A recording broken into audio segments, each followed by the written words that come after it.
Hey everyone, welcome back. This is Blake again with Bob and Yella. I'm also an idiot. And here we are doing more exploring of Moria, getting more epic scenes back to back to back to back Just to back. immediately, we start the video, Throws right boom, in. epic scene, there we go. Yeah. I love it's the kind of movie, hard for me but not to. I don't need to see the whole thing right now. Yeah, right? Yeah. They thin them out early, like later on, but man, these early environments, it's just they come right on It's top almost of one another. Well, I was going to say it's like they're uncomfortable with letting the game do its own thing, but I guess it's more like they just really want you to see all the cool footage they had licensed to. Yeah, pretty much. And it's like, I mean, they're good movies. Yeah, sure. Well, it created an unfortunate problem too, because the GameCube version, which I grew up with a GameCube, had to be split into 2 discs because all that DVD footage doesn't fit nicely on a mini disc. Nice. I mean, yeah, Resident Evil 4 also had to be split onto 2 discs. Mm-hmm. I only know like a 5,000 couple games that compact are like discs. that. Better than the early days of we see that was the one advantage PC had back in the day, because like we were talking about Myst before we recorded off camera. Myst got ported to a bunch of consoles, right? Like pretty much every console, like the PlayStation, it got ported to the CDI. Riven also got ported to a number of consoles, including the PlayStation, and on PC, it was split onto like 5 discs, but you could just install it to your hard drive, right? Yeah. So couldn't do that on the PlayStation, so you would have to keep swapping discs. And that was like that was like the early days where you had PC versus consoles, where PC players always had the huge advantage of saying, well, I can just install it to my hard drive and I don't have to swap discs, because those PS1 RPGs, man, like Vandal Hearts and stuff, you just swap discs like crazy. Yeah. Well, Yeah. now look at it. We're still waiting for the PC too. Exactly. Exactly. Still on the same old PC. Yeah, like come on PC, catch up. We're about to Dude, get these another status generation effects. of consoles. You don't get a lot of status attacks, but that cleaving wound, that does a good percentage of the initial attack's damage. And that's actually, it's based on how much damage the attack did. So if you get a triple critical on a cleaving wound, it has it's huge, the amount of damage Critical it does over time. DOT, okay. Yeah. That's interesting. So, But unfortunately, I'm sorry. no, you're doing good. I was just saying, unfortunately, it's one of the later abilities, and I prioritized a few others. You'll notice on curved swords too. That's a He cool sometimes move, yeah. swings the sword backwards. I mean, Oh. Because that universal animation, for some reason, the model spins. It doesn't stay facing the same direction. You can't notice it on the on straight swords, yeah, double-edged swords. Yeah. Huh. So, something interesting happened to me last night that I wanted to tell you guys about. Oh sure. So I live alone, and as a result, my house is usually extremely quiet at night. Unless I'm the one making a lot of noise, right? Like I'm screaming at the top of my lungs. I Yeah, should no running through the reason halls at of your high all. school.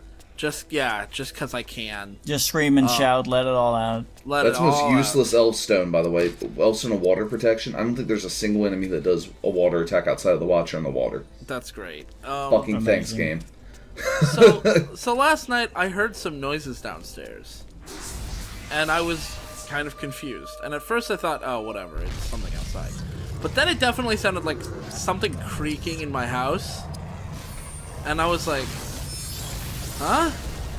And so I quietly got up, and I got my phone, and I got my knife. I have a switchblade here. And I'm holding my phone and my knife, and I'm not sure what to do. Oh man, it's like Cry of Fear. Yeah. And so I decided, okay, I'm just going to quietly open the door and just listen. And I quietly open the door, and I listen. And I hear what sounds like very faint footsteps in my house. And I was very nervous, because I was like, am I really having a home invasion right now? Like, is this happening? Yeah. During, while we're all in quarantine, you're gonna home invade? This is the most insane time to do that. Well, Bob, because you're not, a crazy person, I've been told this story so many times at my old job, and every time the person claimed it was a ghost. Okay, something crazier than a ghost happened. Because it makes me so nervous when I hear these stories. Something crazier than a ghost happened. What? I'm standing there, listening, I hear footsteps, and they're sounding pretty close, actually. And it's not just, like, the house settling. It's, like, even...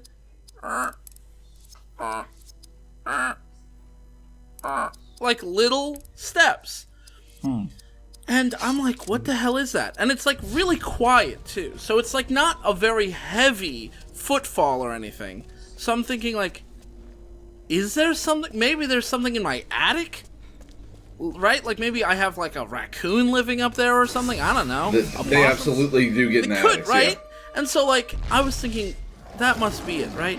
And then, suddenly, I felt something brush against my ankle. And I got so fucking scared. And I jumped back. Because I was, like, so startled. You know what it was?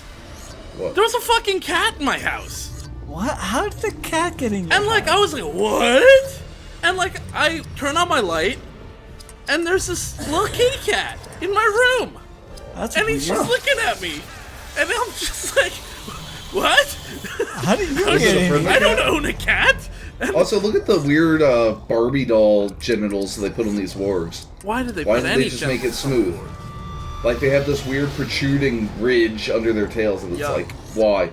And that shit puts it right in your face so often, so you can't help but think about it. Good. And So, it's like, please, game.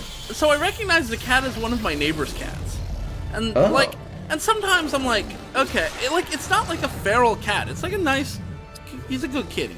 And, like, I know that some of the neighbors just kind of leave their back doors slightly ajar so the cats can kind of come and go. We have a pretty nice neighborhood, and, you know, people aren't really worried about that kind of thing. And so, like, I was like, okay, I guess I must have left a door open or something, but, like, what door? Like, I never open my back door because I never go into my backyard these days. I don't have a dog, I don't have a cat, so I don't have kids, so I have no need to go into my backyard, generally. And, like, my front door, I guess I could have left open. And I, like, go downstairs. My front door is closed and locked. And I guess at some point what must have happened was either I opened the door to get the mail and the cat slipped in hours earlier and I just didn't know there was a cat in my house for hours and hours, or it may have gotten in through my garage somehow, and then, like, I don't know There's all how sorts of ways for an animal to sneak into a house. I have no idea how it snuck past me without me noticing at all. I mean, But, it like, might have found, like, some weird hole that you don't know I about. mean, I looked up and down. I looked in, like, at first, I mean, obviously you check the ground floor, right? I checked all the windows, nothing. I thought, Yeah, okay, maybe that little window in the basement maybe, like, came open and it somehow, but, like, the door to the basement was closed, but also the window was closed.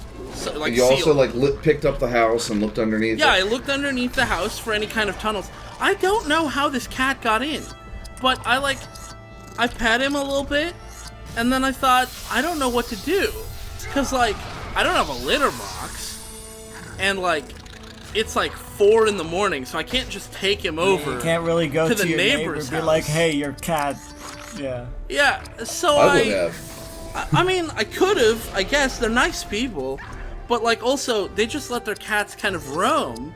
So, like, I could just take the cat outside, but that seems mean. He came inside because it's cold. And so I just had a kitty with me for the night. Yeah, why not? He just slept on my bed next to me. And then I woke up, and in the morning, he was waiting by the door to go outside. And then I opened the door and he walked nicely to my front door and just waited there. And I opened the door and he just left. Yeah. Just had a house guest for the night. Yeah, I just had a little not? kitty cat. Which was fun. Yeah. I was actually thinking about getting a cat. And then I wasn't sure if I wanted to or if I could handle having a cat. Like, maybe I'm too stupid to handle a cat. And I wouldn't Cats know are very that low because I've maintenance. never owned a cat. So, They're like, the most low-maintenance animal possible. I know, but maybe I'm even stupider than I thought. I mean, maybe. Maybe you You're right, are like, just a It's bright possible idiot. I'm a total fucking dunce. And so, Now, yeah, go ahead. I just want to say, I want to mention we do have a double attack now. Did you notice that? Yeah, I noticed. Or a combo attack? I noticed the double strike that happened. Yeah, things are starting to, get there. Heat up. Oh man, no, like I'm glad Barathor is very stout against wind. That's good. Yeah. Anybody tries to blow him over, he's like, Nope. Yeah. I am so stout. eat shit. Oh my god. Yeah, it's like the only attacks enemies ever use are usually just fire attacks, so they didn't think it through. Like that water elf stone is pointless. It doesn't do anything.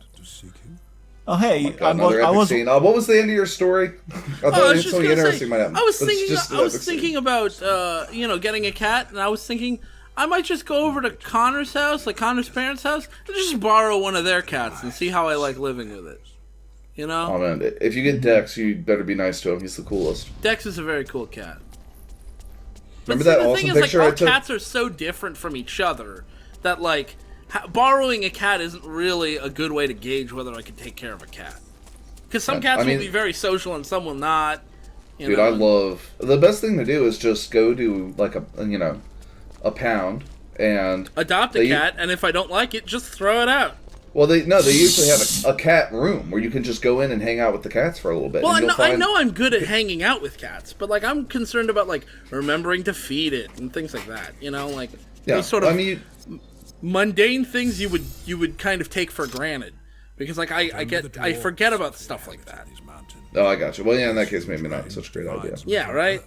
Alright, check out this area. So, you saw there was at the campsite, supposedly, there was a 3-way split.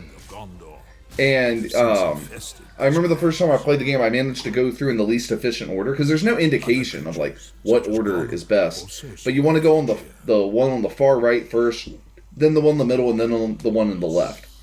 Or else you have to keep backtracking.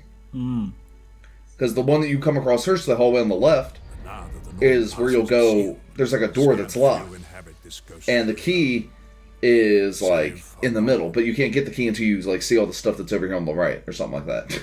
You gotta trip the event flag. Yeah, so you have to come here first. It's just, I think they did it that way literally just to squeeze more time out of the game for people who don't know. Just make you walk around and do more stuff. Yeah. You might have noticed the goblins. There are many. Save for goblins. Thanks for showing us the shot of him on the mountain. Yeah, that is very related. I do like that inside the epic scene orb there is a little picture from the scene. Yeah. I don't know. I'm not as big a fan, I have to say, of this second area battle transition as opposed to the first one. I like the first big one. Ugly Eye of Sauron. Yeah, I like the first one better, with the leaves and all. Yeah. Also, some of the swords that we get, any of the evil swords that Barathor gets on a regular attack, it replaces your standard attack and counterattack with Weeping Blade, which just is like the cleaving wound. It just inflicts like damage over time. And any of the like good blades, I guess, that you get will give you a healing strike for your regular attack. How about that? Drain Blade. I do enjoy like combination attacking and healing. Yeah. That's always one of my favorite things to have in a game like this. Yeah, and now you see, I remember when I was playing this as a kid, me and my sister would play, and of course, being kids, we weren't thinking about, smart combos. We were like, let's just spam the most powerful attacks. And because of that, I never really used the leadership skills. And that's very much to your disadvantage if anyone's ever tempted to do that as an adult. Because if you look at the new leadership skill we learned, did you see it? Did either of you see it? Stand fast. Uh-huh. I haven't had to use it yet. Gives group immunity to stun. Oh, nice. One of the fights... in Helm's Deep, not a spoiler because again if you've seen the movies, and we're going everywhere the Fellowship goes, in Helm's Deep there's one fight that's pretty much unwinnable without that, because you're guaranteed to get stun locked without it. Dang. Yeah. In fact, because it will like do like a little roll for initiative, if you don't get Barathor early on in the fight, sometimes you'll just get stun locked and die before you ever get the chance to use it. Oh, that's not good. Helm's Deep is the most difficult area in the game. Look at that spirit stat. It's in the middle of the game, but like Jesus Christ, it's so much harder than everything before and after. A fire protection, that at least might do something. That one is useful because pretty much all the enemy magic is, Fire. based. I think towards the end there might be some wind stuff, but I don't think anyone ever uses water. Huh. So why do we have an Elfstone for it? I mean, you gotta have the full set. Yeah. Yeah, no, you know what? I think there was one enemy that might. It's not a good sign if I have to put it that way, is it? Yeah, exactly. Like, that's not good. God, I can't get over how awful his back is gonna hurt. Like, look at that. Oh, yeah. Yeah, like, you It's just making my want to back tell him. hurt just seeing it. It kind of is, right? Like, I'm fucking old. it's like you just want to I'm like have old. him lie down and like just drive your elbow into that lower back, just get all that tension out. Yeah, exactly. Like Did he. you just ask how old I am? No, I said I'm old. I said I'm older than Look you. at in this cutscene. Look at Berthor's sword. It's fucked up. Oh God, what? It's backwards. He's holding it backwards. No, that's not how it's sliced. It's a floating key.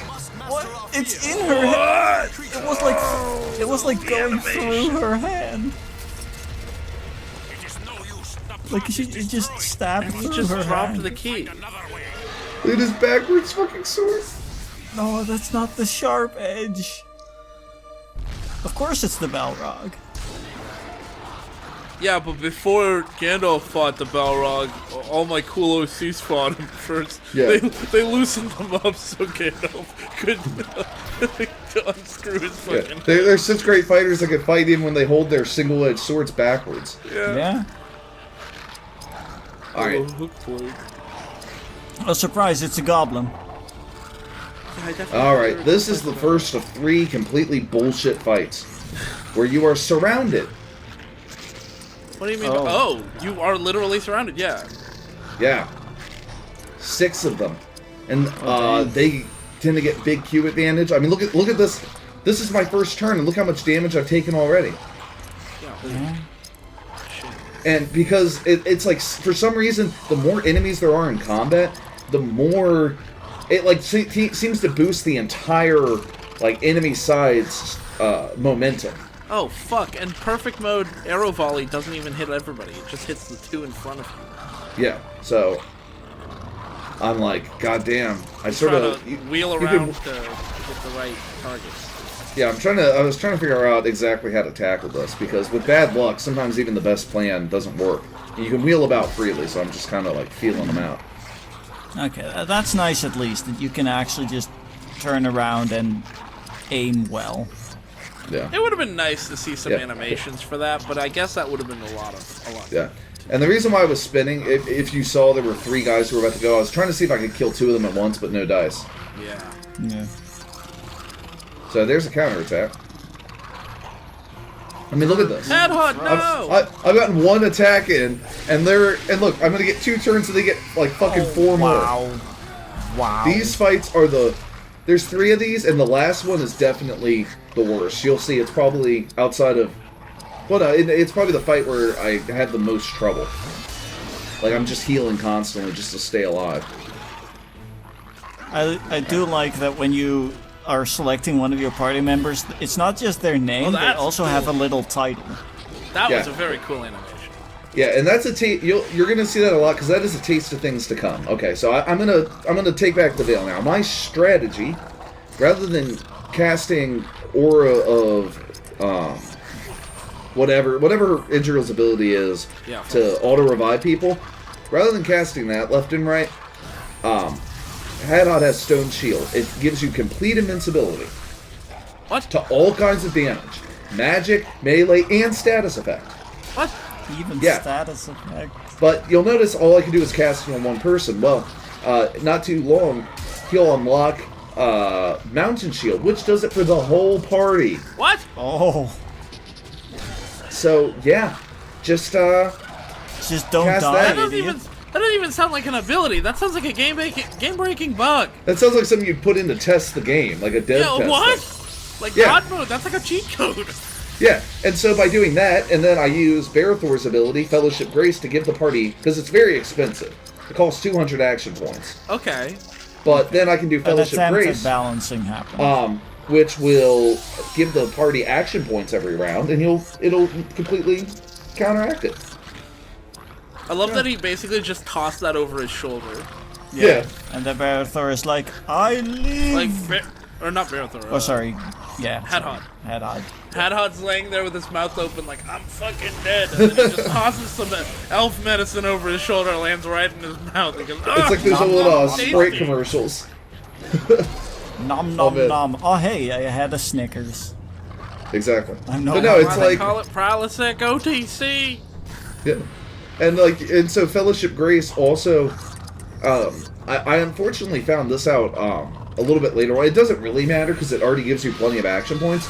But if you use it in combination with, I think Fellowship Might, for some reason it gives way more, and that doesn't make any sense, but it does. Okay. But either way, by doing that, I go through, once I have those two abilities unlocked, I just go through every fight completely invincible, and I make the most of it because again, doing the auto revive thing works, but you keep losing your buffs.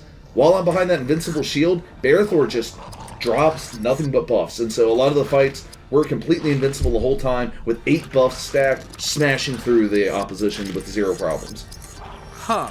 Nice. So it's like Hadhod is a big old shield, Barathor's buff city, and Idril is just glass cannoning from behind an impenetrable wall. Yeah. Well, actually, because she has such a high armor value, she's more like a cement cannon.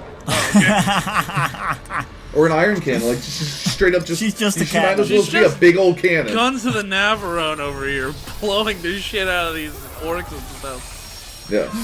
I love how there are only 2 goblins left. Look how useless that fucking item is. It gave us each 150 health. Thanks. Yeah. Yeah, that doesn't heal you for even 1 hit of damage you take. Like, fucking useless. I love that it looks like Hadhod's the only one who's actually paying attention to the battle. The other 2 are kind of just like watching the rear, and like Hadhod's like, oh fuck, guys! I got Takes killed his again! time. Oh, 147. Also, when you wheel around here, I guess somebody's pushing Hadhod's body around to another position. They like nudge his barely even alive corpse and say, "Hey, bud, can you move a little bit? You're kind of in the way." Sure, sorry. Yeah, see, there you go. Here it goes. He reappears dead. It's great. I mean, look, that is the most dead any video game character's ever been. I mean, look how dead he is. Like, rarely do you see a dead body fade out in a video game and then fade back in somewhere Yeah. else. Yeah. It kind of reminds me. It's like he's like facing the bad guy. It's like, here, fight this guy. Oh wait, no, I need that body. Here he comes back. Yeah, these fights are dumb. Oh, that's good. But here we go. Citadel Rage. That's a cool name. Yeah, that's pretty cool. I wish it did more damage. Yeah. Yeah, once Man, we get... Hadhod's such a lazy bones. Yeah, he's just lying there. Yeah, fortunately, we have the Loudwater Fury. Well, at least Idril is no longer just one-shot deleting things anymore, I guess. Yeah. Oh, I'm glad that despite being dead, Hadhod still gets XP. He doesn't get as much experience. Well, he still gets some. He did a big help. What he did was here Of we course, go. you get an epic seed. So they might emerge from hidden doors and surprise. Like, the game just keeps interrupting you with like, hey, remember there's a movie. Portal before your enemy. Go Here's watch the the movie. movie. Yeah, go watch the movie. Oh, well, you can watch the movie. Fortunately, the whole thing's included here with new voiceover. Yeah. This has to be the worst way you could have uploaded the entire movie Onto exactly. YouTube. Yeah. onto Now, you know- YouTube, Blake. Come on. One thing that is cool about the epic scenes, though, is this game came out in 2004, so I don't know if the special editions had landed just yet with all the missing footage, but they use a ton of the unused footage for the epic scenes. Oh, that's cool. Well, that's cool. So you yeah. get to see, like, the Wildmen making their pact with Saruman, which is just not in the movie. Yeah. We saw the scene of him, like, singing on top of the tower. Yeah. It has that great edit where he's singing the Trollolol song. Yeah. Yeah. I love that part of the movie. Yeah. Yeah, I love when he sings. I did manage to Russian. fool some of my younger cousins into thinking that was actually in the movie because it is synced so well. The person who made that video did a great job, Yeah. Yeah. and they were like, "Did he really?" I'm like, "Well, you're watching it, aren't you?" And they're like, "Oh." Nice. They weren't ready for that argument. I was like, your senses do not deceive you. Absolutely trust them. I like that Idriel's spirit is almost double any of her other stats. Oh my god, there's another epic. What the hell? Every time you open a goddamn chest in here, you get one.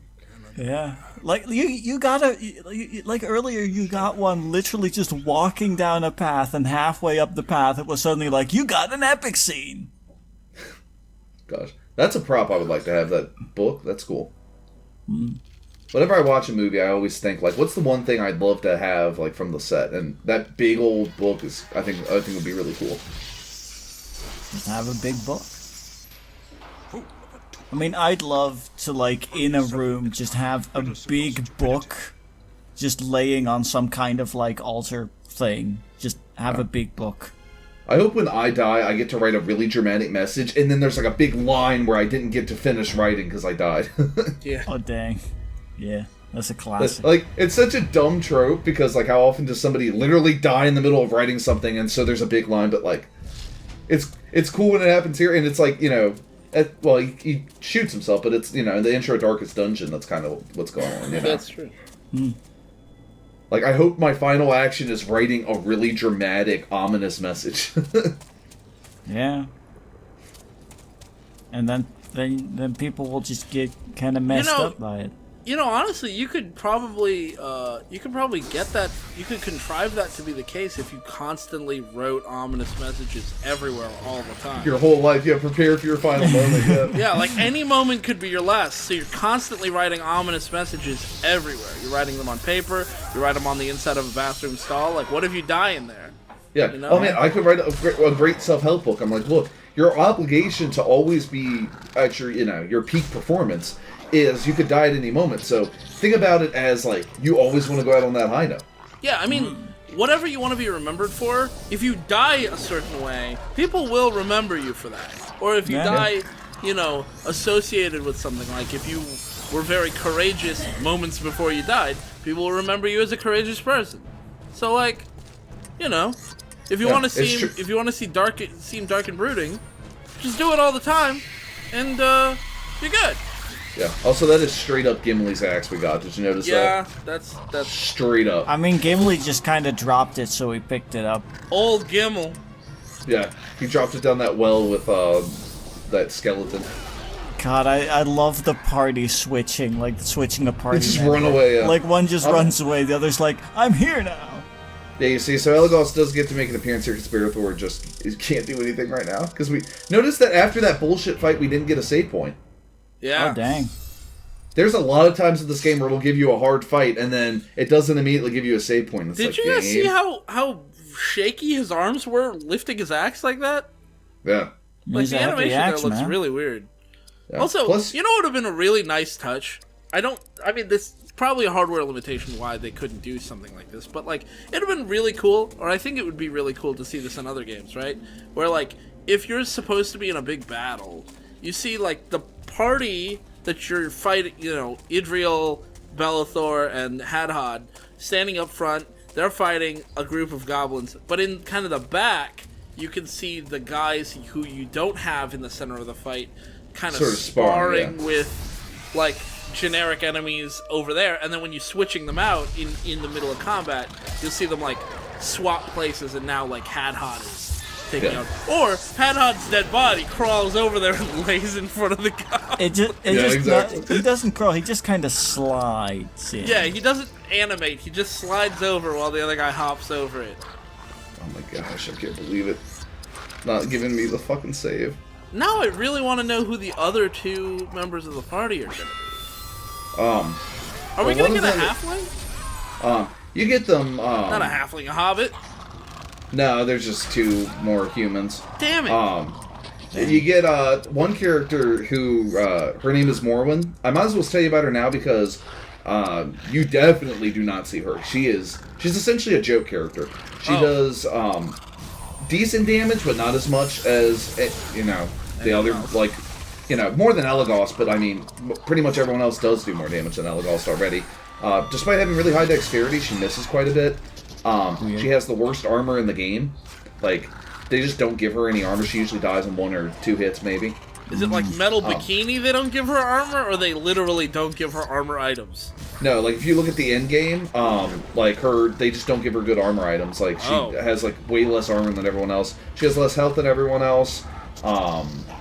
She's pretty much completely useless, but she does have an interesting skill tree called Thiefcraft, where if you go off into an early area and just level it up, you can steal items from enemies. If you do it on a regular enemy, it just gives you some random item. But if you do it on the bosses, it'll give you a special piece of equipment.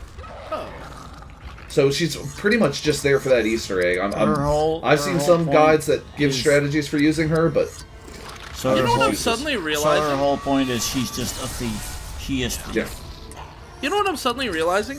If you look at the way the HUD is laid out, like the AP and HP and the bar there, the way the bar is, like, the bar could be shorter and still line up nicely with the 3 health bars, unless they intended there to be a 4th party member at some point.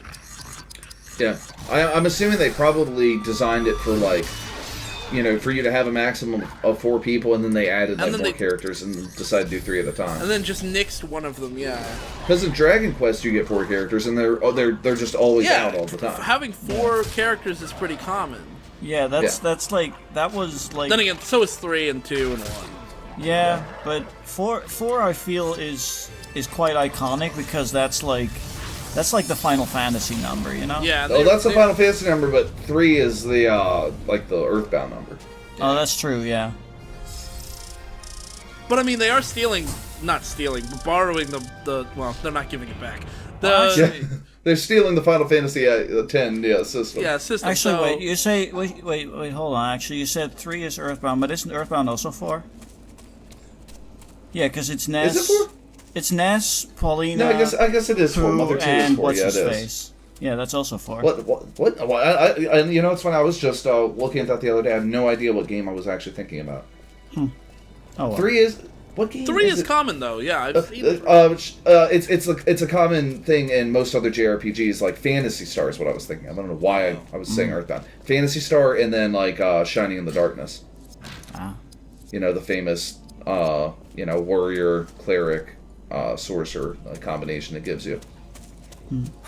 Man, you see, I don't know about you, seeing them walk on the edges of these, completely railingless, that always gives me some anxiety. He's gonna fall, like could you imagine walking I'm so downstairs? Fucking glad. I'm so glad they didn't include falling, because that, it seems like the walking is kind of jank, and so, it is. I can definitely see if the walking's jank, then definitely they would make falling off the edge jank and the shit. Yeah. Oh, and a lot of times people complain about, characters missing all the time. Again, if you use your company valor, like I use my buffs pretty much every fight. If you're buffing every fight, they've had to balance the game with the idea that people might do that, because that's Barathor's big skill tree, you know? Yeah, so it's like of his course gimmick. You're going to miss if you're not buffing. Yeah.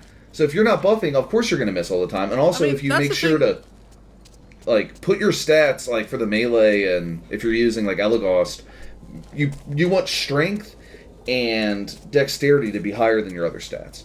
That's the thing that I've always found really interesting. There seems to be 2 very different sorts of mindsets for different... that fall into the same... game design philosophies that fall right into the same genre. RPGs. Some RPGs, you're supposed to be able to play however you want, and it should be playable and doable and whatever. And even if you're using something that is a style, but it's suboptimal. Unusual or whatever, it's supposed to be workable. And then other RPGs, you're supposed to work within the system and play exactly how they want you to play. And there's nothing wrong with either of those, right? They both appeal to me in different ways. They appeal to different people in different ways. They have a place. But and some people will like one over the other. And it's just interesting to me that both of those fit neatly into the idea of an RPG. I wouldn't say that one of them is particularly more RPG than the other. Yeah, no, I get what you mean. If you wanna pick, split hairs or something, you could say being able to play exactly how you want to play is more like I'm playing a role, and it's like a fine, tabletop I guess. game. More like a tabletop, yeah. But I'm I'm just talking about video games even. Like, there's some RPGs that everybody agrees is an RPG, but... Well, I just mean like some RPGs try to be more like tabletop games as far as open-ended like, and just open-ended. like you do whatever you want to do, and we'll make it work. Yeah. Ultimately, I like the style of like I finished playing through Gene Forge, which is a classic isometric RPG. I've gotten to where I really prefer Western RPGs. I still, obviously, I'm playing through Dragon Quest. I love the Japanese style too, but I like the more literary style, I guess you'd say. There's like, playing something like Planescape, or like I said, I played through Gene Forge here.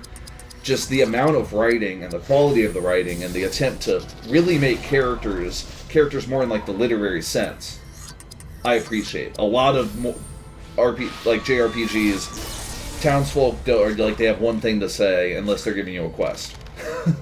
Right. And when I played through Gene Forge, that game, there's a number of different play styles, and regardless of which play style you pick, they've just made the game really challenging. You can pick your difficulty. If you pick the hardest one, you better play the most efficient style possible, or you will never win. But even on normal, the game punishes suboptimal play within a style, and I think that's important. I don't think you should be able to just level up your character like an idiot and still be able to beat the game, because then it's just too easy. Yeah. I mean, the way they do level up in that game, different stats, depending on your class, cost different things. So you pick a class based on like what style you're going to pick. I wanted to be a summoner, because that's sort of the storyline of the game anyway. I wanted to make summoning my main focus. And so rather than giving you like certain skills, everyone has the same skills available, but there's a bunch of different attributes, and you can only level up like 1 or 2 per level up. You have to make sure you're picking off the ones. You can't just put one in every stat and hope for the best. It's not possible. So you have to make a strategy early on, and I decided that I was just going to put everything into making my summons as strong as possible, and all the equipment that I chose was based around that too. So I would just, because it's completely free movement, I wouldn't even be anywhere near the fight. I would stay way in the back, and I would send my summons out to fight for me. Right. And it's like, if I tried to, like, if I picked the summoner class and then wasted my stat points on way more expensive, like, melee stats and tried to fight alongside them, I'd get my ass kicked. And I should, because that is a stupid thing to pick within the class. Mm-hmm. Yeah. A game that I think does, like, the kind of the freedom thing, but still, a game that I think does customization and freedom very well is actually is Final Fantasy V, wherein, like, at certain points in the story you get access, because you just have kind of the same 4 characters for the entirety of the story, but what you kind of unlock over the course of the story are like different classes, the different job classes that you can give the characters, and you can make any character any job class. And then you can train them in certain job classes and then take like a skill from one job class into another job class. So you could make like a knight that can also heal and kind of like make a makeshift paladin kind of deal. And there's some really interesting and cool combinations there. And they've like it is determined that basically you can even go so far as to say, I will only use these 4 classes, and you should generally be able to beat the entire game, even if you only pick 4 classes and you just stick to having only those 4. Yeah. Which is really well, I mean, cool. of course, that's also one of the reasons why the Final Fantasy V 4-job Fiesta is like an annual event wherein it's like a robot basically just picks your 4 classes for you, and you just try and make it work. Just RNG like a random roll in a tabletop game. Yeah. Because it's like, what it ultimately comes down to for me is like, at the end of the day, you're going to be kind of limited within a computer game because you can't, change anything anyways. You're always going to have to work within the confines that you have. So it's like, it's hard for me to say which I prefer. Ultimately, I think the most important thing that they focus on is just making it a challenge. You know, this game on hard is a challenge, but on normal and easy, it's not. Like, you can just do stupid things and still win on easy. But on hard, the enemies do so much damage that you're going to see later on, when you get a taste of just how much damage the enemies are capable of and the sort of status effects they can inflict. You're going to be like, how in the world could you ever beat this game doing anything but what I do? Yeah. And then, like, I don't know, like, sometimes the question becomes, like, you know, okay, there's a certain way that is clearly the intended way you're supposed to go. Why did you give me options that were That's not this going game to work? in a nutshell. Like, it's like, oh, you could make Idril a sword warrior, except except that is not only terrible. why would you, but it's, like, genuinely unplayable that way. Yeah, like You know, on easy. like- Like if you wanna play however you want, you got to play this game on easy, and then you can pick all the. It's like, I can suboptimal also shit. play the game blindfolded, but that doesn't make the game better. Yeah, It's not really an option. Yeah. yeah. And I mean, I don't want to make it sound like a complete cakewalk. I mean, if you did something really dumb, like gave it like only upped everyone's speed stat, you know, Yeah, right. then yeah, sure, then it would. But that would be. Like, that's not something the designers can plan for. They can't plan for a player intentionally doing the worst thing ever. This is more the case in games when you've got, like, abilities that are built a certain way, right? Like, when it's just, like, allocating stat points, like in an extreme sports game or in an RPG or whatever, it's like, if you put your points into magic instead of putting them into health, and now you're getting your ass kicked because everything's doing too much damage to you, it's like... I don't really blame the designers for that. And I don't also blame the player, really, either, that much. I mean, like, obviously, at a certain point, it is their fault, but it's like, you know, sometimes you just can't predict how much damage the enemy Yes, can do sometimes later. you don't You make a mistake, know and, you know. beforehand how much of a stat you need. But, like, when a game has, like, skill trees, or, like, ability trees, and, like, half the tree is totally useless because the game designer intended you to use the other shit, why did you even give me the shit you didn't want me to use? Yeah, that's this game in a nutshell, and that's why I get a little nervous about, like, I'm playing Dragon Quest VIII, and I'm just waiting, because I don't like to use guides, because that takes all of the thought and thus all the fun out of it. I know that there's a chance I will pick, you know, something suboptimal, because you have to decide early on, you know, what direction you're going to go. I don't know, you know, what's optimal. I've never beaten the game before. I'm playing through it for the first time. And so, I mean, I don't know. I'm worried that, I'll get someone come on and be like, I cannot believe you're going to go with that strategy. Everyone knows that's the worst. And I'm like, well, you know, pardon me for not looking up what was best and worst first, you know? Yeah. Yeah, no, that's fair. Now here, I hadn't beaten the game before. I mean, I did play through it on medium, and it was so easy. I'm like, you know, and I didn't record that. I'm like, I'm going to play it on hard, because I think the strategy will make it is pretty efficient. I think people will enjoy seeing a very efficient playthrough. But for, like, you know, one thing that's more blind really, games, one thing who that's knows? really nice is when you've got game mechanics that are, like, in depth and interact with each other and lead to, like, emergent mechanics and emergent gameplay. I think I kind of get the idea of what you're getting at. Remember this lesson. Well, Sorry, finish your point. Sorry. Oh, I was just gonna say, like, this isn't an RPG, but, like, that's basically how the entire Smash Bros. Competitive scene comes about, right? Like, we as casual players, I'm not a competitive player, I'm a casual player, I don't really give a shit about, like, you know, how many data. frames something takes, or, like, you know, that kind of stuff. But, like, the more competitive you get, the more you have to learn how the mechanics themselves work internally, and then they develop strategies based on, like, oh, if you do this and this and this, then certain, you know, and, like, those kind of techniques kind of just emerge from the game's mechanics as they are, which is really interesting. And, like, a really well-designed RPG, I think, has a lot of that sort of thing, where you've got some mechanics here and there, and you can combo them in interesting ways. At least not well-designed, necessarily, but, like, the kinds of RPGs I enjoy, or really just the kind of games I enjoy, have those kinds of, like, if I do this and this and this, I've now built up basically a combo that I really enjoy, even if it's not optimal. it's still very fun for me because it does something unexpected.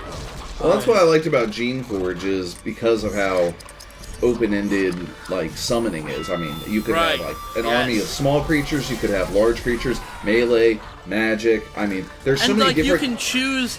There's like just so many different kinds and combinations, and you know there's certain combos that you can just find, and it's clear that they tried to make sure it was balanced, but they didn't try to force it, like make one thing obviously better or obviously worse. Yeah, and that's another thing Slay the Spire does really well.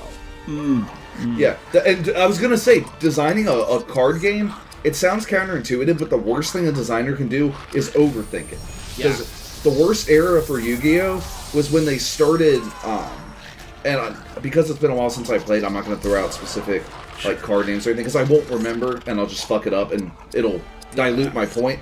There was a period where they started trying to really build their own combos and like cards that were super explicitly related to one another. Yeah, like this card, when you play it with this card and this other card, these three cards do this together. And it drained the life out of the game, because the open-ended descriptions led to unintended combos. They just sort of designed, and the players found stuff based on interpretations of the rules that worked as a combination. This spell card, when equipped to a monster, does something, and then like that monster has an effect that does something else, and like, you know. Yeah, but like when they tried to build their own combos in, they were trying to bring in more depth, but counterintuitively, they completely. It just becomes a game of waiting and milling for cards. It essentially pigeonholes you into having to have specific cards instead of being able to more freeform it.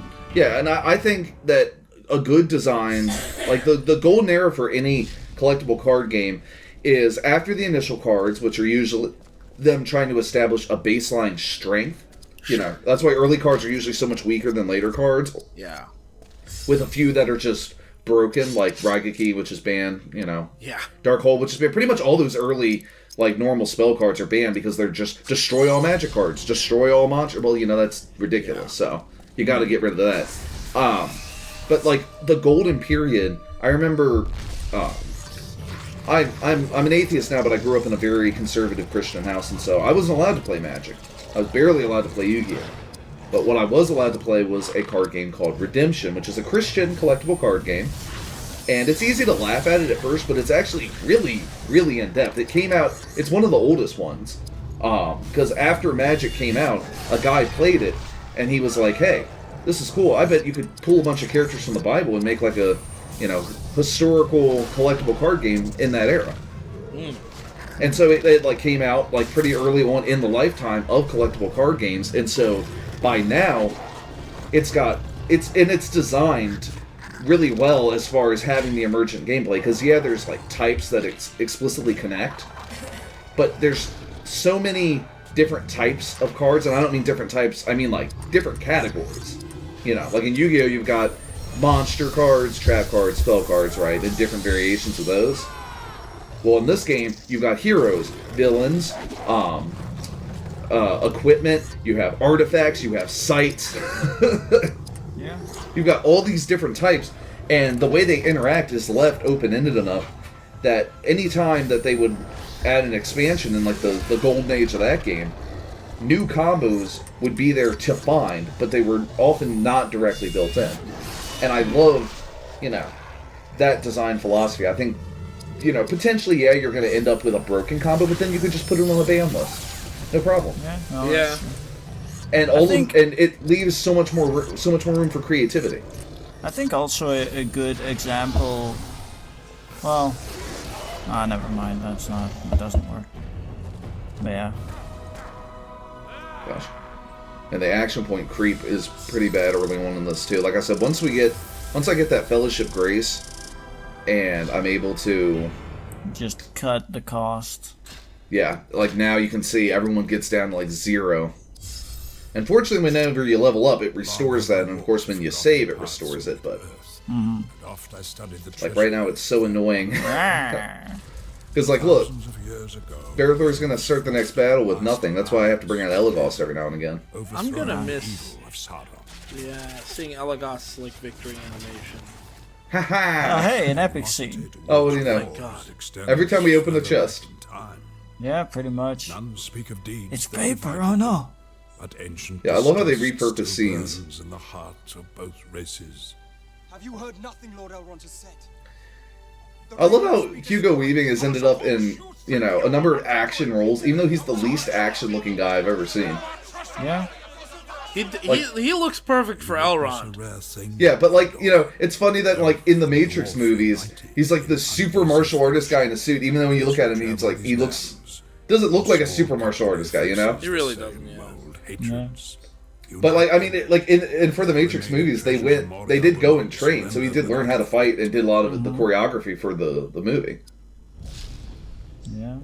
And so it's like, it's so funny to see like just normal guy, and he's managed to end up in like, you know, a really like martial arts, like a really martial arts focused film, and then like, you know, you have him here, you get to see him in these warrior elf scenes, and it's really funny to me. Yeah. Yeah. But no, I mean, he's great. I wasn't saying that against him. He's a great actor. No, he's a I fantastic. love him both his roles. Yeah, Definitely. And and he has a another great role. name. Yeah. Yeah. Is that his real name or is that like a stage name? I don't know, but I mean, I've heard people choose bad stage names too. That's true. So regardless, His name is it's Hugo good. Wallace Weaving. Yeah. Well, just like Oh, you know, he was I born like in how- Nigeria. yeah. See, I love it when oh man, he's the one who's been sending all those Nigerian Prince emails to my That's Oh, what. dang. my junk pods. Dang. Yeah. Well, you've been responding, right? Well, yeah. I mean, he said the money will come eventually, so. But no, it's like, you know, I like it when somebody who is awesome has an awesome name. Like, it seems unfair if somebody is like, you know, cool but they have a Complete lame dick. name, or like, you know, like you know the Dick and Captain has a Tennille, Cool ass name. the '70s group Captain Tennille, husband and wife. Not really. Oh, they had a bunch of hits. You hear the songs in movies and stuff all the time. I could probably name some, you know them, but they're usually seen as like a symbol of how lame and kitschy the '70s could be. You know, I see. husband and wife team. They sang a lot of cheesy white disco and such. So, had a song called "Muskrat Love" that was literally about muskrats and love. Yeah, and so you've got, you know, so they're just, you know, classic lame. They look like your parents. Can I ask know. a question about Muskrat Love? Yes. Not about the concept of Muskrat Love. I mean the song. And maybe this is, I don't know. If you were writing a song like Muskrat Love about muskrats in love, would you consult with a biologist before you wrote your lyrics? I don't know. I feel like I would. I mean, I can see you doing that. Yeah, but that's just because, like, I even can't if see I the was... Captain Tennille doing it, but I want to make the point that this guy spent his entire, like, you know, career dressed in this goofy captain's outfit, playing, you know, keyboard for this, like, super boomer ass, like, you know, dated '70s group. And do you want to know what his real life name was? His birth name? He also passed away recently, so rest in peace. Do you want to know what his real life name was? Sure. Daryl Dragon. Wow. Ah, dang. And I'm like, Daryl Dragon should not be in a lame '70s pop group. He should be in like a cheesy '80s metal band. That's the sort of cheese it should be, not '70s, '80s metal cheese. Like, it should be like, you know, I should be seeing like some reunion tours. Ozzy Osbourne, you know, Alice Cooper, Daryl Dragon. He even has alliteration in his name, which makes it better. Yeah, Marvel alliteration, you know, the Reed Richards sort of thing, combined with the last name Dragon. Yeah, like that's so good. Yeah? Dang it. That's why he had to call himself. He couldn't call himself. They couldn't call themselves, like, you know, he couldn't be Daryl Dragon and Tennille, because that'd be very misleading. So of course he has to be the captain. Yeah. Oh well. See, for those watching, I bet you never thought you'd hear us talk about Captain Tennille during this Let's Play. Yeah. I mean, why are we even really talking? Because this bridge is really boring. It's just like you walk 10 steps and then you have we fight. really been on this bridge for so, like, it feels like we got on this bridge 100 years ago. Yeah, and we finally get to the end here. And There's a Hat cutscene Hot coming still up. has back pain. Yeah, like I said, the big problem with this game, talk about the game so much, is that 100 years of back pain. I said before, like, they streamlined it, and that's fine, but, like, the problem is that in the streamlining, they took out some stuff that would have been easy to implement and helped make it to where it isn't just running around fighting all the time. Like, just some NPCs. You don't even have to give them voice acting. Just give us a town to talk to people, Yeah. Just give us a place The where world we can feels get some so quests. empty. Or Yeah, at like the very least, just like maybe goblins running around? Yeah, like we're essentially just running through a bunch of these like test environments for a graphics card because nothing's in them. They're empty. Yeah. There's never any puzzles. There's never like pull the lever here to open the God. door. It's just walk around, open chests, get epic scenes, and fight. And I'm It's kind of like that, like in Mortal Kombat 11, there's the crypt, and you kind of just walk around and you open chests. yeah, And it's kind of like that, but there's no puzzles, and occasionally you get interrupted by irritating fights. yeah. Well, I mean, there's no puzzles in this either, so they really needed to add. That's my one complaint. The combat feels good, but outside of combat, like when you get to the only time that where there's anything like that, where there's not just running around fighting, is. And it's actually done pretty cool. When you get to Helm's Deep, before the big fight, there's like, the time before the fight where you can just run around and talk to everybody. Yeah. And there's just like a bunch of people like, oh my gosh, like we're so scared. There's warriors who are like, I'm scared, but, what do I have to give but my life? Ah, thank God we got another Yeah. epic scene. We have about a quarter of them almost. Wow. For many long ages. Right here in the first 3 episodes. Does she guard Barathor? Does she? I guess. Like, I love that Gandalf keeps sending him, like, telepathic voicemails, and now we're just being told, oh yeah, Galadriel has her eye on you. Yeah, for some reason. I really like Hadhod's like victory animation where he just kind of stops at the end of it. Like it feels I like was the noticing fade that out too. is slightly too late. Yeah. Like he just kind of freezes and then it fades out instead of it fading out right before his animation ends. Yeah. And see here, you get to see me look through the skills.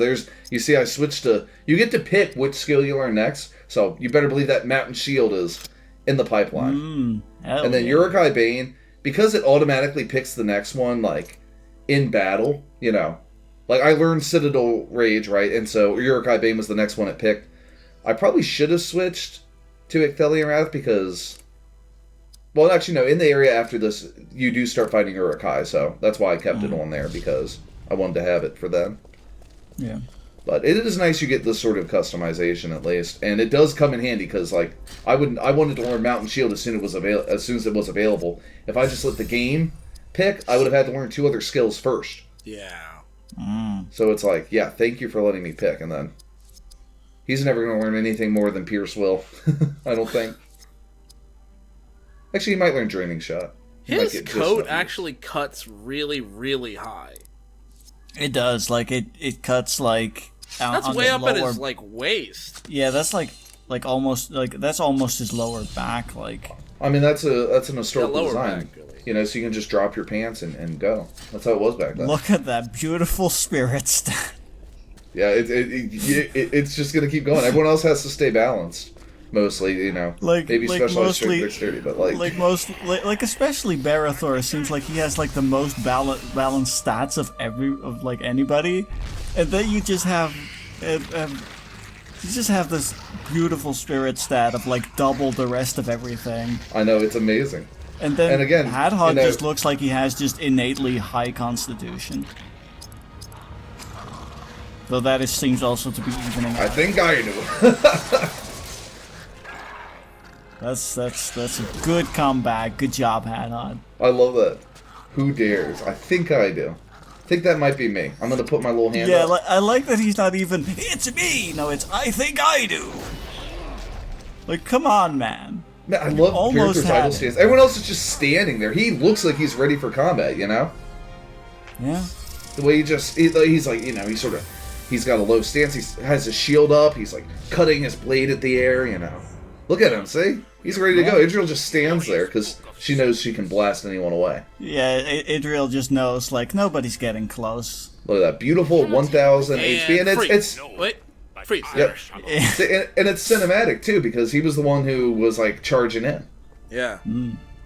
So we had our invisible archers. I guess those were the guys on the shore earlier. Yeah, those are just always off camera slightly. Oh, here we go. And they just wait for Elidril to give the command of fire. Why? I can speak the words. Because she's an elf. She's a but I dirty cannot elf. find the door. All right. Yeah. And Hadad's a dirty racist. That would require cunning. Fuck them both. Yes, witch. Your people serve to secure But she still reads it. And the Louis Van. He opens the book and then she reads it. What? Why? Oh, what is Elagos even doing? Then Elagast, are you okay? or ever. Elagast just kind of like, what am I even doing here? Of course. Look at this. God, he's such a Words hold dick. great power Yes, witch. to capture What the the mind, hell, dude? to enrage the heart. Yeah, this is something that's told to all dwarves apparently. Cut to the heart of the matter. Yeah. Yeah. Yeah. Quest Yeah. complete. All dwarves know if you move the throne, there's a map to the secret door of Moria behind it. Duh. Actually, that's behind every throne. Yeah. In They the just world. put it on the back of basically every chair. Yeah. God, they really made in that scene Hadad out to be to just be the biggest asshole. No, well, he's like that in every scene. Ah. And there's even an epic scene where Gandalf says the dwarf I know is nice and friendly, but the guy you're with is a real jerk. I'm serious. When that epic scene comes up, we probably just listen to it because it's really funny. And it's supposed to be like his son died or something like that, but I'm like, yeah, well, in the time of Sauron, a lot of awful shit happens to everyone. You don't have to be a jerk. Yeah, exactly. Yeah, I mean, Everyone, most people, when you get to a certain age, lose one loved one. It's like, Orcs are a you cruel don't need to just be an asshole. nature shapes by the yeah, hatred just of don't be a none. dick. Yeah, that's how I live my life. Yeah. Destruction Just don't be a they dick. know, they know. It's honestly not that hard. They have become a Well, except for the small steel breed the elves call Yeah, but goblins. I mean the D That's not actually real. stands for. Every time you Real open a life. chest, in Moria, Hey, you want more of the movie? Fine, all right. no. What's seriously- the movie? Yeah, I seriously considered just not including these, but I was like, I might as well, right? Yeah. Nice break, or else it would just be like walking 10 steps, fight, walking 10 steps, fight. Yeah. Why is he like the elves called doesn't everybody call them goblins? Does everyone call the United States the United States? Most people do. Not the good people of Mexico. It's Estados Unidos. I mean, I guess, yeah. I mean, in that same vein of logic, I don't call the United States United States. I call Yeah, it it the means vein the of same Star. thing, but different What do name. we have here? But what do other people call goblins then? Tell by the wrapping of What the do the humans call goblins? What do the dwarves call goblins? Goblins? The elves already do that. That's their Yeah. term. Nilbogs. I'm sorry, my There you friend. Yeah, go. exactly. I meant no disrespect. I'm glad that Watch it be a dick to the guy who's supposed to be his friend. Yeah, probably. Hey, it's a nice axe. Can't you tell that by the thing that dwarves think is important? Look at that! Respect it, stupid- Ranger. Now, as you behold their shattered armors, you glimpse I'm sorry for doing literally nothing wrong. And then he's just not even I gonna meant talk no to him. disrespect. Yeah, you fucker. tools and Yeah, devices it's like, yeah, you absolutely didn't mean any disrespect. What did, oh my He God. just Mean asked. or deliver any disrespect. He's like, what do we have here? Well, can't you tell? You should respect it. It's like, oh. I sorry. did. I just asked. Yeah, it's just just like when asked Israel what was it like, was. this battle happened ages ago. Their bodies are turned to dust. He's like, I don't find that very amusing. She's like, when the fuck did I say it was? Yeah, like I didn't- Hadad did really I is laugh? just the I didn't biggest laugh. asshole in this game. What the hell? Oh my gosh. And Damn it, Hadad. oh, and you really need Elagos. I think his voice actor does do a good job, but you better enjoy it now because I think after Helm's Deep, he never appears in any cutscene ever again. Oh. So, just letting you know, really soak in those Elagos words, maybe go back to the first one and watch him go, ha ha, a few times. Yeah, no, I will. I definitely will. Yeah. And so, I like how you can rotate the model. I appreciate any game where you can just tap that right stick and spin the model around. I like that supposedly this axe is better, but it looks worse. Yeah. It's like a single-bladed axe. Yeah, you go from a cool dual-bladed axe to just, it's just the one blade. It's also, I think, slightly smaller. No, it's like a walking stick axe. Wait till you see some of the he gets mostly warhammers later on. They look really awesome. Oh, that's cool. I like Yeah, it. and I do like this idea of like storytelling through paper dolling, where like the characters I probably should have done a stand fast there for the stun immunity. But Yeah, because poor Hadhod is seeing stars, as he deserves. I think I was like, maybe I can just kill him before they kill him before he gets a chance to. I might actually. I mean, it was Hey, good guys? Citadel rage. Yeah. Is it normal for me to start feeling bad for the goblins? Yeah, because they just get owned. Like, look at this. Oh, That made me dang. really sad.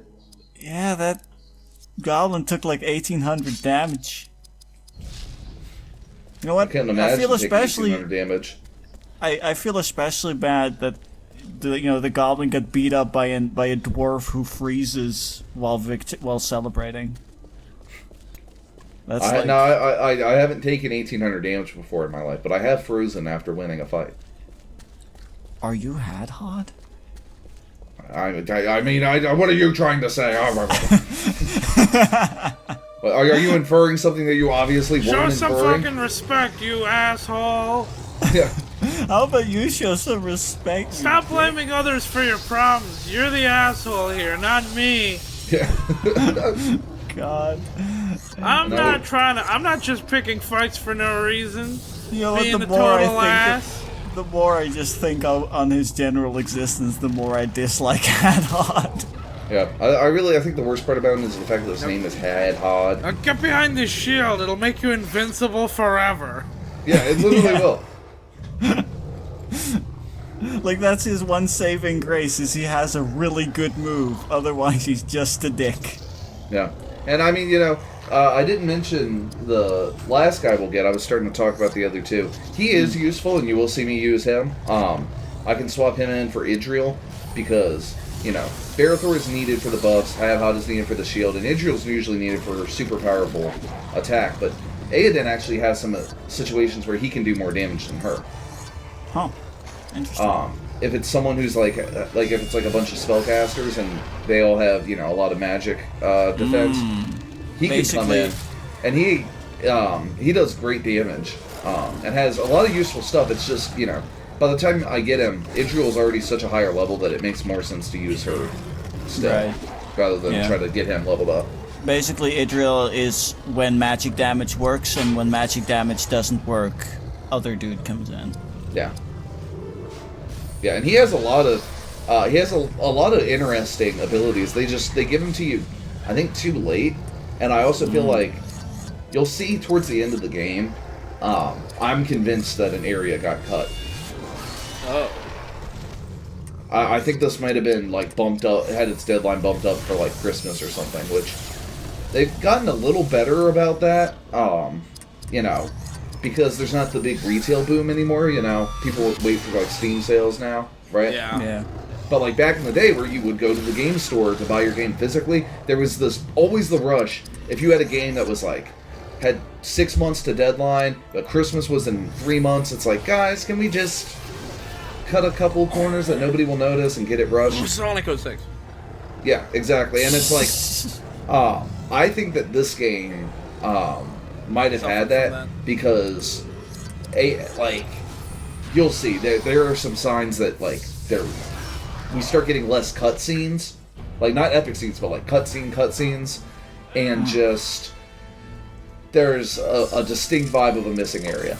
You'll know what I'm talking about when we get there. All right. But that's why Aoden isn't as useful, I don't think, because you just get him too late. Like, he would probably scale up better at some point if there was more game in which he was. Yeah, because the only way he'll get to all of his cool skills is to go and grind for all eternity until all those skills unlock in the skill tree. You don't get him late enough for it to happen organically. Yeah, And that's oof. I'm sorry, I'm not going to do that when Israel can do the work 99% of the time. Yeah, no, that's very fair. Like, I do like that it always asks you commit changes. yeah, because there's no respec option, so Yeah, you better be sure. dang.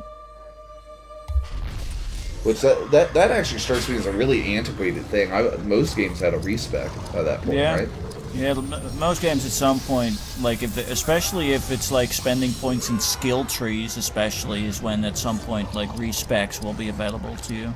Yeah, or even if it costs money, there'll be like a guy who's like, hey, I can, Yeah, I can. like some sensei character or something. But You know, like, Yeah, exactly. In Borderlands 2, it's become kind of a meme among the people I play Borderlands with. Like, I play with Jalen and Skylar and sometimes Connor, and you know, it's become kind of a meme that I'll go back to home base, and I will intend to respec to try something new, and then I will forget what I was doing partway through respecing and have to buy 2 or 3 more respecs to just get to just get do my your build, one respec. the build I intended from the beginning. I'll be like, oh yeah, I'll just put points in this and this and this. Oh no, shit, I'm out of points. Oh, I wasn't supposed to do it that way. Okay, respec again. So I'll have like half as much money as everyone else because I'm respecing all the time. and, at one point they get really, for Morrowind, the useless thief character, they got super transparent with the whole there's not enough time for this to happen organically, because in her thiefcraft, guess what one of the abilities is? What? More like faster experience or something. Seize skill. What? So it gives you a skill point for using it, and it will also give you an extra 1 to 3 depending upon what kind of enemy you're stealing skill points from. What? What? So it has no other function. It doesn't inflict a status or anything. All it does is give you Just more gives skill you points in the skill tree. points. Yeah, That's weird. and it's like that does you feel put like that in there as one of her starting moves in this tree, just so that way when someone went to grind and get the steal item thing, They can do so with this. I should know steal item she starts with. So just to max out the tree, yeah. And it's like, give me a fucking break. How about just cut this useless character? Speaking of stealing things, a thing that I think is kind of interesting. I mean, is in Final Fantasy Record Keeper, which is a phone game that I play.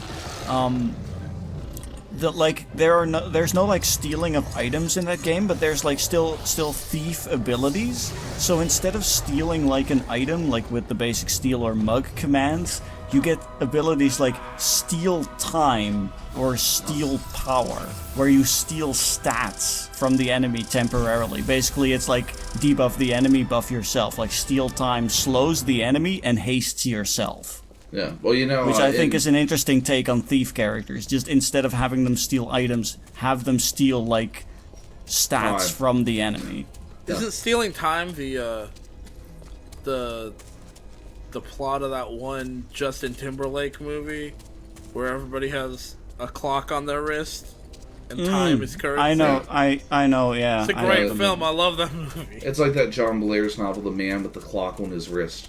Yeah. But it's funny, on a phone game I play, Raid Shadow Legends, I'm checking. Really skill-based game. It's not like the others, as they'll tell you. It's funny, there's a YouTuber I follow. There's a YouTuber I follow who did a Raid Shadow Legends plug, and like before he did it, he just looked at the camera like, "Please don't hate me." Yeah. Like, please don't.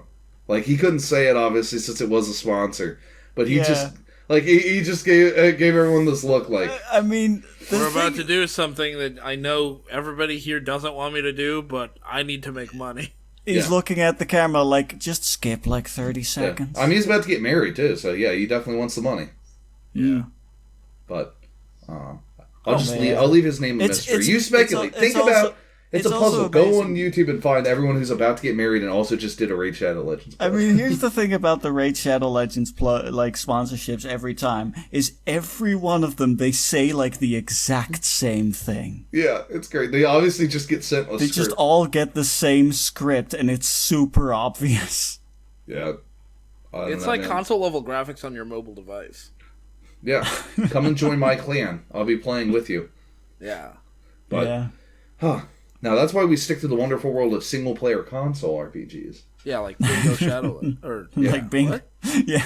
Yeah, exactly. But no, so that was most of Moria, actually. It's divided into two separate areas, East and West Moria, so I believe in the next episode we'll get to see another evil mode for the first half of Moria. Ah. And at the end of the second half, it's the fight everyone's looking for, and that everyone had trouble with when they were a kid, the Balrog. You'll see how I handle it on hard mode. Heck yeah.